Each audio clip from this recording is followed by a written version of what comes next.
আসসালামু আলাইকুম, স্বাগত জানাচ্ছি আর টিভির দুপুরের সংবাদে। পুরোটার সংবাদে আপনাদের সাথে রয়েছে আমি নুসরাত সুজানা।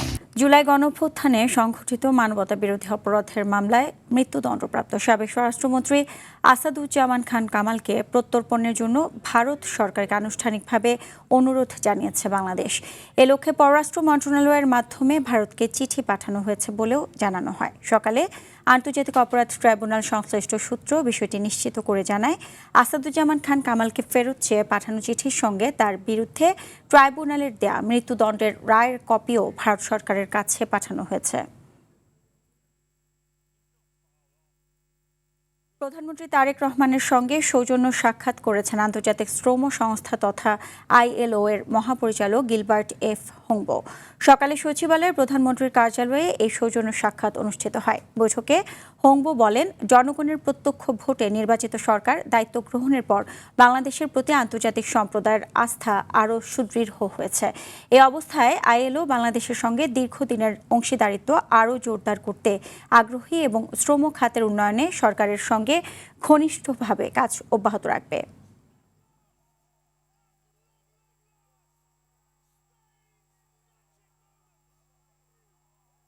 এদিকে যুগপৎ আন্দোলনে অংশ নেওয়া মিত্র রাজনৈতিক দল ও জোটের শীর্ষ নেতাদের সঙ্গে বৈঠক করবেন বিএনপি চেয়ারম্যান ও প্রধানমন্ত্রী তারেক রহমান। সরকার গঠনের পর এই প্রথম তিনি যুগপৎ আন্দোলনের মিত্রদের সঙ্গে বৈঠকে বসতে যাচ্ছেন। সন্ধ্যা 7:30টার দিকে রাষ্ট্রীয় অতিথি ভবন যমুনায় বৈঠকটি হওয়ার কথা রয়েছে। গতকাল রোববার সন্ধ্যায় বিএনপির মিডিয়া সেলের সদস্য সাইরুল কবির খান এ তথ্য জানান। বিএনপির সূত্রগুলো বলছে, শুভেচ্ছা বিনিময় করতে সব শরিকদের ডাকা হয়েছে এই বৈঠকে। এমনকি নির্বাচনের আগে দল বিলুপ্ত করে বিএনপিতে যোগ দেওয়া নেতাদেরও ডাকা হয়েছে। পরস্পরের সঙ্গে হৃদ্যতা বাড়ানোই এই বৈঠকের মূল উদ্দেশ্য। সবার মতামত ও পরামর্শের ভিত্তিতে কিভাবে সামনে এগিয়ে যাওয়া যায়, মূলত সে ব্যাপারেই শরিকদের সঙ্গে খোলামেলা আলোচনা করবেন বিএনপির চেয়ারম্যান।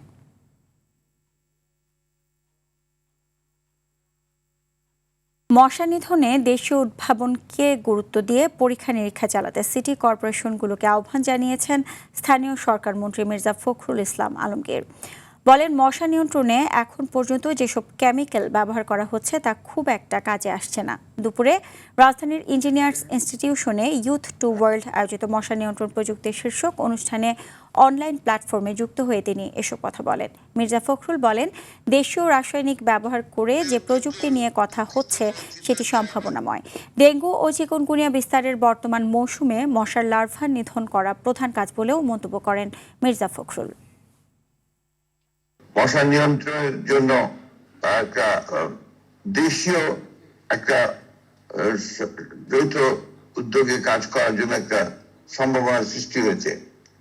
সিটি কর্পোরেশন এবং সরকারের যৌথভাবে যদি এই টেকনোলজিটা নিয়ে কাজ করে, তাহলে আমার বিশ্বাস পরীক্ষামূলকভাবে কাজ করতে পারে, তাহলে আমার বিশ্বাস যে তাহলে আমরা এটাতে অনেকটা সফল হব।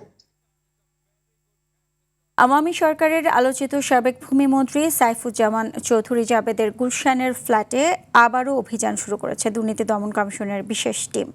গতকাল তার গুলশানের ফ্ল্যাটে অভিযান চালিয়ে বিপুল পরিমাণ বিলাসবহুল সামগ্রী উদ্ধার করে দুদক। এরই ধারাবাহিকতায় আজও অভিযান চলছে। দুদকের উপপরিচালক মোহাম্মদ মশিউর রহমানের নেতৃত্বে একটি টিম অভিযানের নেতৃত্ব দিচ্ছে। গতকালের অভিযানে ফ্ল্যাট থেকে 300টির বেশি ব্লেজার, 532টির বেশি টাই, 8টি ঘড়ির বক্স, বেশ কিছু গহনা পাওয়া গেছে। 5 আগস্ট আওয়ামী লীগ সরকারের পতনের পর সাইফুজ্জামানের বিরুদ্ধে অনুসন্ধান শুরু করে দুদক।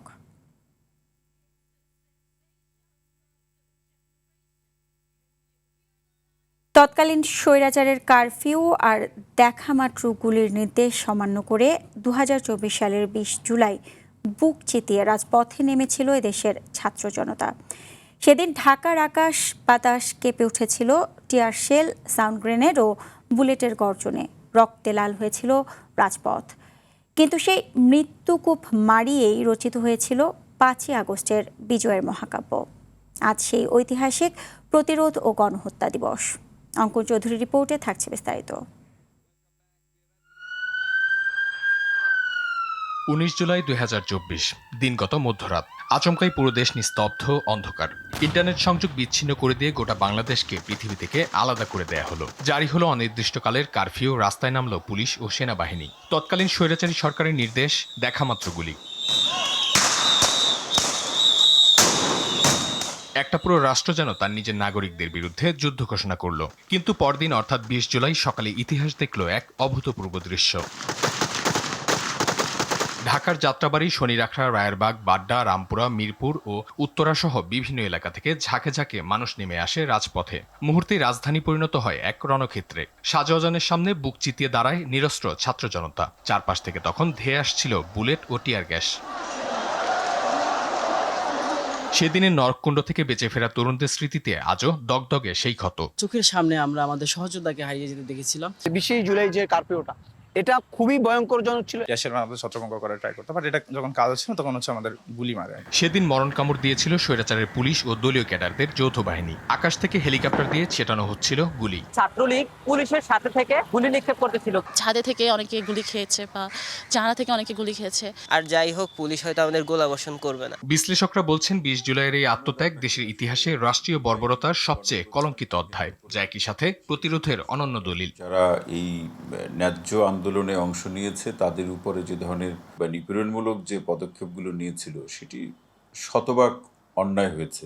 আমাদের দেশের বাস্তবতায় সাংবিধানিক যে অধিকার বহির্ভূত ব্যবস্থাগুলো সেই সময় আমরা লক্ষ্য করেছি, যেটি সরকারের পক্ষ থেকে গ্রহণ করা হয়েছে। 2 বছর পেরিয়ে গেলেও 2024-এর 20 জুলাইয়ের সেই শহীদদের রক্ত এবং আহতদের আর্তনাদ আজও বিচারার স্বীকৃতির দাবি জানায় প্রতিটি বাঙালির হৃদয়ে। অঙ্কন চৌধুরী, RTV, ঢাকা। অনলাইনে বসেছে জাল টাকা বিক্রির হাট। প্রকাশ্যে বিজ্ঞাপন দিয়ে চলছে বিক্রি। ফেসবুক পেজ বুস্টিং করে বিজ্ঞাপন দিয়ে পাইকারি ও খুচরা বিক্রেতা সংগ্রহ করছেন নানা চক্র। রয়েছে প্রায় 100 খানেক ফেসবুক পেজ।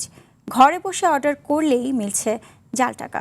সারা দেশে দেওয়া হচ্ছে হোম ডেলিভারি সুবিধা, যা দেখেও নীরব ভূমিকায় আইনশৃঙ্খলা বাহিনী।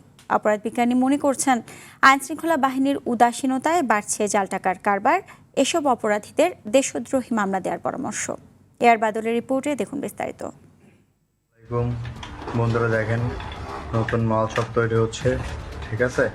এটি জাল টাকা তৈরির বিজ্ঞাপন। কিভাবে জাল টাকা তৈরি হচ্ছে ক্রেতাদের উদ্বুদ্ধ করতে দেখানো হচ্ছে এর প্রক্রিয়া। যার যার মাল লাগবে দেওয়া যাবে। অনেকে জাল টাকা তৈরিতে ব্যবহৃত আসল টাকার মতো নিরাপত্তা চিহ্নগুলো দেখাচ্ছেন। এরকম অনেক পেজের দেখা মিলে সামাজিক যোগাযোগ মাধ্যমে। বিভিন্ন এলাকা টার্গেট করেও দেয়া হচ্ছে জাল টাকা বিক্রির বিজ্ঞাপন। দেয়া আছে মোবাইল নম্বরও।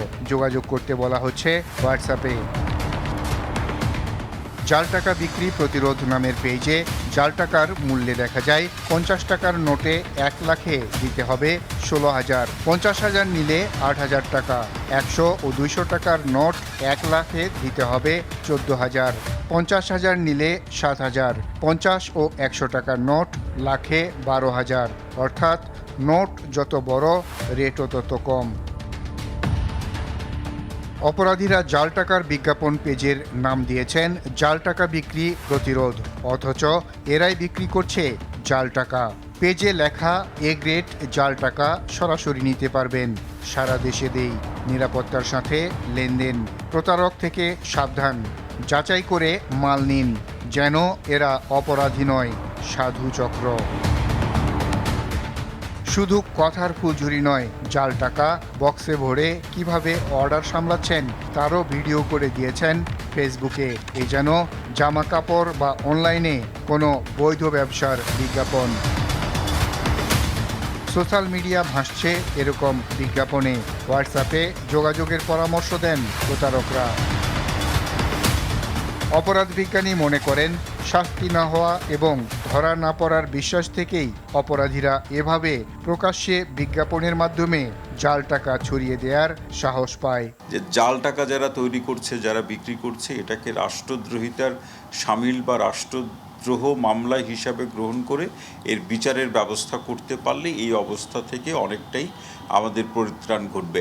পুলিশের পক্ষ থেকে অপরাধীদের ধরতে আশ্বাস দেওয়া হয়। যারা বিজ্ঞাপন দিয়ে জাল টাকার ব্যবসা করার চেষ্টা করছে তাদেরকে গ্রেপ্তার করে আইনের আওতায় নিয়ে আসবে। শুধু আশ্বাস নয়, জাল টাকার বিক্রেতারা ধরা পড়বে এমন প্রত্যাশা সবার। AR বাদল, RTV, ঢাকা। আবারও বাড়তে শুরু করেছে কুড়িগ্রামের তিস্তা, ধরলা, দুধকুমার ও ব্রহ্মপুত্র সহ সবকটি নদ নদীর পানি। রোববার বিকাল থেকে এসব নদ নদীর পানি বেড়ে বিপদ সীমার নিচ দিয়ে প্রবাহিত হচ্ছে। সকালে স্থানীয় পানি উন্নয়ন বোর্ড এ তথ্য নিশ্চিত করে। ফলে নিম্নাঞ্চলের বেশ কিছু এলাকায় পানি উঠছে, তলিয়ে যাচ্ছে এসব এলাকার ফসল। নতুন করে বন্যা পরিস্থিতি কৃষকদের দুশ্চিন্তায় ফেলেছে। এদিকে নীলফামারীর ডালিয়া পয়েন্টে নদীর পানি বিপদসীমার মাত্র ৫ সেন্টিমিটার নিচ দিয়ে প্রবাহিত হওয়ায় নদী তীরবর্তী নিম্নাঞ্চল প্লাবিত হওয়ার আশঙ্কা দেখা দিয়েছে। পরিস্থিতি সামাল দিতে তিস্তা ব্যারেজের ৪৪টি জলকপাটের সবকটি খুলে রাখা হয়েছে।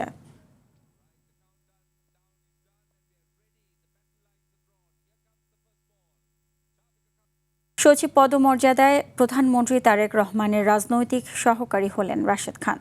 রোববার জনপ্রশাসন মন্ত্রণালয় থেকে তাকে নিয়োগ দিয়ে একটি প্রজ্ঞাপন জারি করা হয়। পরে সোমবার তার নিজস্ব ভেরিফাইড ফেসবুক আইডিতে দেওয়া এক পোস্টে বিষয়টি নিজেই জানান রাশেদ খান। পোস্টে তিনি প্রজ্ঞাপনের একটি ছবিও শেয়ার করেন। সেখানে রাশেদ খান কৃতজ্ঞতা প্রকাশ করে প্রধানমন্ত্রী তারেক রহমানকে ধন্যবাদ জানান। রাজধানীর পল্লবী থানার একটি মামলায় আলোচিত রিজেন্ট হাসপাতালের চেয়ারম্যান মোহাম্মদ শাহেদকে গ্রেপ্তার করা হয়েছে। রাজধানীর ইসিবি চত্বর থেকে তাকে গ্রেপ্তার করেছে ক্যান্টনমেন্ট থানা পুলিশ। ঢাকা মেট্রোপলিটন পুলিশের অতিরিক্ত পুলিশ কমিশনার মোহাম্মদ ওসমান গনি জানিয়েছেন, পল্লবী থানার একটি মামলায় মোহাম্মদ শাহেদের বিরুদ্ধে ওয়ারেন্ট থাকায় তাকে গ্রেপ্তার করা হয়েছে। করোনা ভাইরাস শনাক্তকরণ পরীক্ষায় জালিয়াতি সহ নানা কারণে আলোচিত রিজেন্ট গ্রুপ ও রিজেন্ট হাসপাতালের চেয়ারম্যান মোহাম্মদ শাহেদ ২০২০ সালের ১৫ জুলাই ভারতে পালানোর সময় সাতক্ষীরা থেকে শাহেদ গ্রেফতার হয়ে জেলে যান। ২০২৪ সালের ৪ সেপ্টেম্বর জামিন পান। তার বিরুদ্ধে মোট ৯৬টি মামলা ছিল।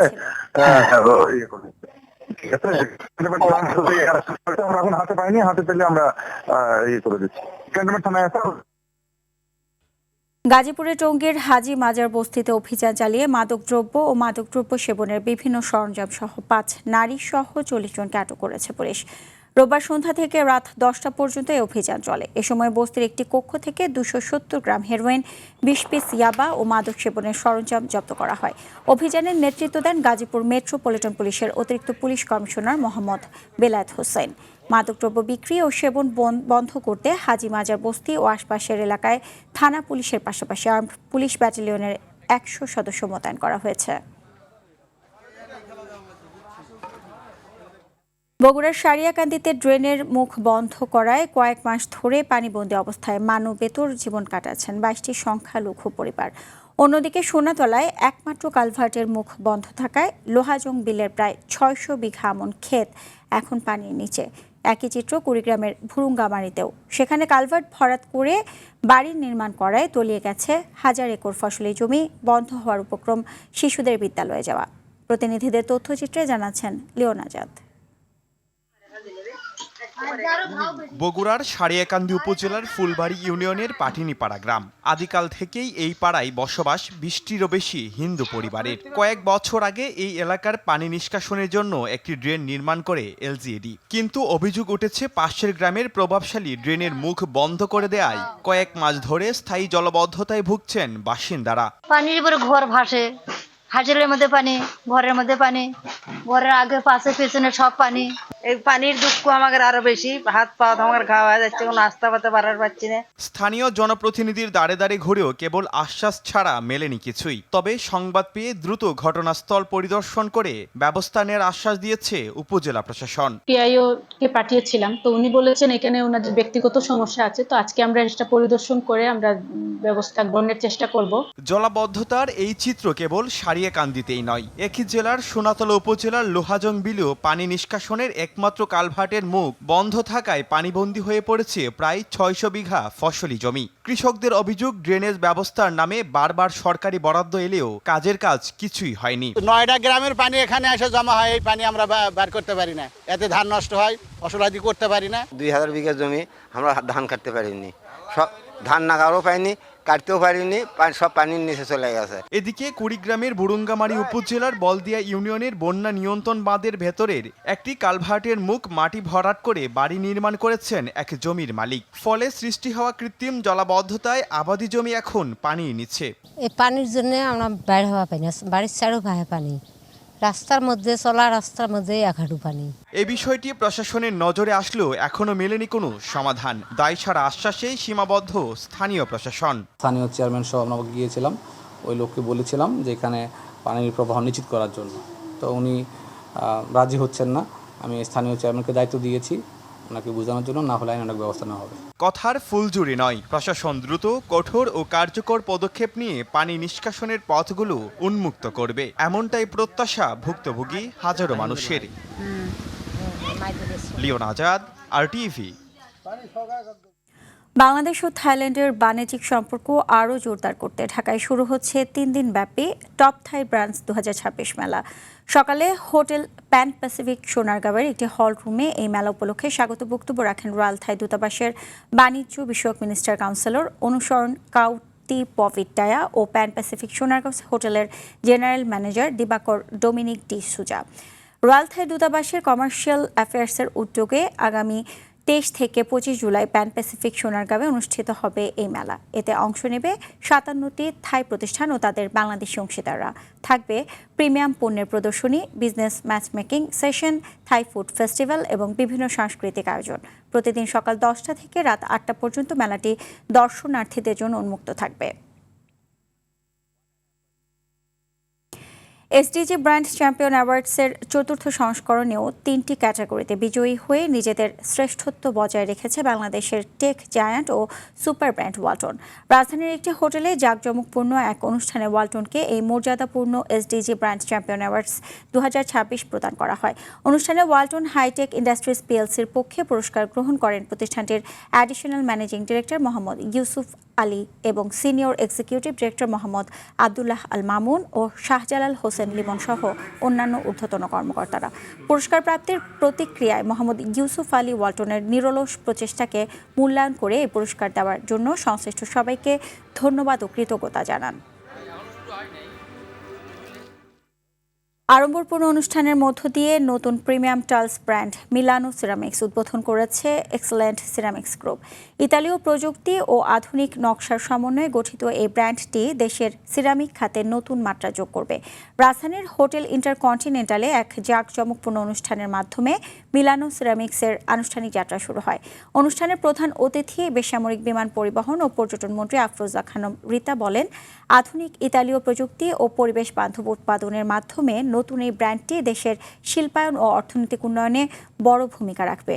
এক্সেলেন্ট সিরামিক্স গ্রুপের ব্যবস্থাপনা পরিচালক আব্দুল হাকিম সুমন জানান, আন্তর্জাতিক মানের পণ্য সরবরাহ করে প্রতিটি ঘরকে নান্দনিক রূপ দেওয়াই তাদের মূল লক্ষ্য। অনুষ্ঠানে রাজুক চেয়ারম্যান, ইপিবির ভাইস চেয়ারম্যান সহ বিভিন্ন খাতের বিশিষ্ট ব্যক্তিরা উপস্থিত ছিলেন। আইডিএল সি পরিবর্তনের পথে বাংলাদেশ। ভূমি সেবায় আধুনিক প্রযুক্তির ব্যবহার বৃদ্ধি করে সহজ সেবা ও স্বচ্ছ করার উদ্যোগ নিয়েছে সরকার। দালালদের হস্তক্ষেপ কমানো, সেবাগ্রহীতাদের হয়রানি রোধ এবং দ্রুত সেবা নিশ্চিত করতে নামজারি সহ বিভিন্ন কার্যক্রম অনলাইন ভিত্তিক করা হয়েছে। নগদ অর্থ লেনদেনের সুযোগ কমিয়ে স্বচ্ছতা নিশ্চিত করতে চালু করা হয়েছে অনলাইন ভূমি উন্নয়ন কর পরিশোধ ব্যবস্থা। ফলে ঘরে বসেই ভূমি উন্নয়ন কর পরিশোধ করতে পারছেন সেবাগ্রহীতারা। এছাড়া ম্যাপ বা নকশা জালিয়াতি প্রতিরোধে সরকার ডিজিটাল সার্ভের পাইলটিং কার্যক্রম পরিচালনা করা হচ্ছে। জানাবো ন্যাশনাল লাইফ ইন্স্যুরেন্স আন্তর্জাতিক সংবাদ। টানা নবম রাত ইরানে হামলা চালালো যুক্তরাষ্ট্র। এ সময় একাধিক শহরে বিস্ফোরণ হয়। পাল্টা জবাবে মধ্যপ্রাচ্যে ইরানের হামলায় নিহত হয়েছে আরও এক মার্কিন সেনা। একই সময়ে হরমুজ প্রণালী ঘিরে উত্তেজনা আরও বেড়েছে। মধ্যপ্রাচ্য জুড়ে বাড়ছে নিরাপত্তা শঙ্কা। খেলার খবর। সাউথ এশিয়ান কারাতে প্রতিযোগিতায় চ্যাম্পিয়ন হয়েছে নেপাল। মিরপুর শহীদ সোহরাওয়ার্দী ইনডোর স্টেডিয়ামে অনুষ্ঠিত এ প্রতিযোগিতায় 27টি স্বর্ণ পদকের পাশাপাশি 14টি রৌপ্য ও 11টি ব্রোঞ্জ সহ মোট 52টি পদক জিতে হিমালয়ের দেশটি। প্রতিযোগিতায় স্বাগতিক বাংলাদেশ হয়েছে তৃতীয়। বাংলাদেশের পদক সংখ্যা টুর্নামেন্টে অংশ নেওয়া দেশগুলোর মধ্যে সর্বোচ্চ 61টি, যার মধ্যে 12টি স্বর্ণ, 15টি রৌপ্য এবং 34টি ব্রোঞ্জ পদক। আর 17টি স্বর্ণ, 16টি রৌপ্য এবং 17টি ব্রোঞ্জ সহ মোট 50টি পদক জিতে টুর্নামেন্টে রানার্স আপ হয়েছে ভারত। বিজয়ীদের মাঝে পুরস্কার বিতরণ করেন সমাজ কল্যাণ মন্ত্রী অধ্যাপক doctor AJM Zahid Hossain MP।